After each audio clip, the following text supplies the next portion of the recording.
নাহিদ ইসলাম তিনি কি বলছেন? তিনি বলছেন যে আমরা জাতীয় সরকার গঠন করতে চেয়েছিলাম কিন্তু বিএনপির কারণে পায় নাই, বিএনপি যে জাতীয় সরকারে যেতে চায় না।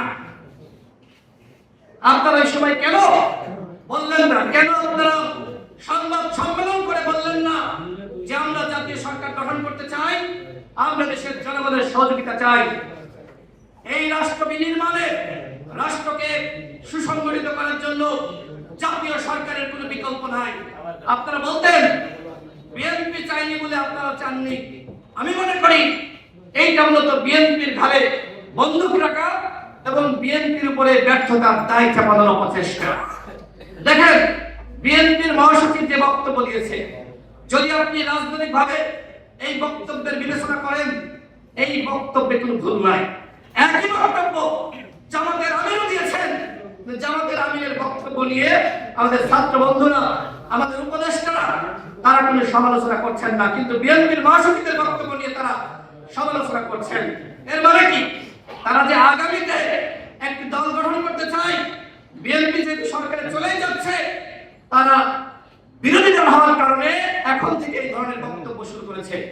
আমরা বলতে চাই আগামীতে কে ক্ষমতায় যাবে কে ক্ষমতায় যাবে না সেই বিষয়ে কোনো উপদেষ্টা কোনো রাজনৈতিক বক্তব্য দিতে পারবে না।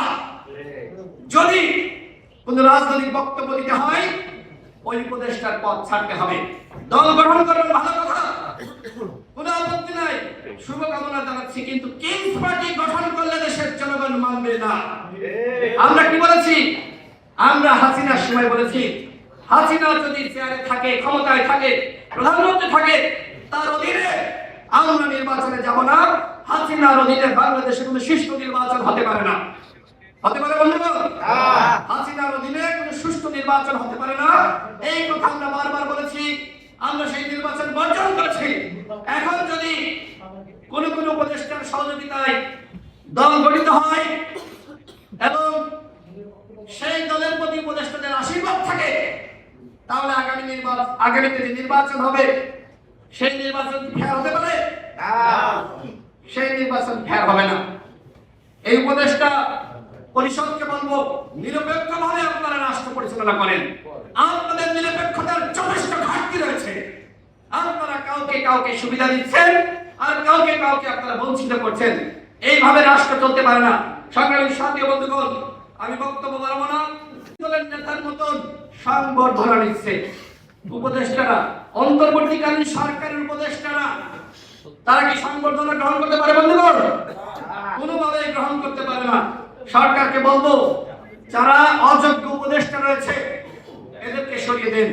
যদি প্রকৃত পক্ষে রাষ্ট্র সংস্কার করতে চান তাহলে সবার আগে গণহত্যার বিচার করতে হবে। আওয়ামী লীগের সাংগঠনিক কার্যক্রম স্থগিত করতে হবে, নিবন্ধন স্থগিত করতে হবে। আওয়ামী লীগের পান্ডাদেরকে ওয়ার্ড পর্যায় থেকে, উপজেলা পর্যায় থেকে গ্রেফতার করতে হবে, জেলা পর্যায় থেকে গ্রেফতার করতে হবে। আমরা দেখছি যে পতিত স্বৈরাচার সরকারের সাবেক স্বরাষ্ট্রমন্ত্রী তিনি ইন্ডিয়ান গণমাধ্যমে বক্তব্য দিচ্ছে। আমি ইন্ডিয়াকে বলবো ওরা স্বৈরাচার, ওরা গণহত্যাকারী। আপনারা কিভাবে ওদেরকে আশ্রয় দিচ্ছেন, কিভাবে ওদের বক্তব্য প্রকাশ করছেন? আপনারা জনগণের সাথে, বাংলাদেশের জনগণের সাথে কিন্তু বেইমানি করছেন। আমরা বাংলাদেশের জনগণ ইন্ডিয়ার আধিপত্য মেনে নেয়নি। ইন্ডিয়াকে বলবো বাংলাদেশের জনগণের সাথে বন্ধুত্ব এবং মর্যাদার সম্পর্ক তৈরি করুন। ভারতের সম্পর্ক হাসিনার মতন স্বামী স্ত্রীর সম্পর্ক আমরা মানতে পারি না। আমরা ইন্ডিয়ার সাথে অবশ্যই সম্পর্ক চাই, তবে সেই সম্পর্ক হতে হবে ন্যায্যতা, সেই সম্পর্ক হতে হবে দেওয়া নেওয়া। একপাক্ষিক কোন সম্পর্ক ইন্ডিয়ার সাথে থাকবে না। আমরা ইন্ডিয়ার সাথে সম্পর্ক চাই সেই ধরনের যে সম্পর্ক রয়েছে চীনের সাথে, আমেরিকার সাথে, পৃথিবীর অন্যান্য রাষ্ট্রের সাথে যে সম্পর্ক থাকবে, ইন্ডিয়ার সাথে আমাদের সেই একই সম্পর্ক থাকবে। আমরা যুদ্ধ চাই না, কিন্তু আপনি যদি আমাদের কাছ থেকে সবসময় নিয়েই যান আর কিছু না দেন, ওই হাসিনা যেটি বলেছিল যে ইন্ডিয়াকে যা দিয়েছি ইন্ডিয়া জীবন মনে রাখবে, আমরা ভাই এই সম্পর্ক চাই না।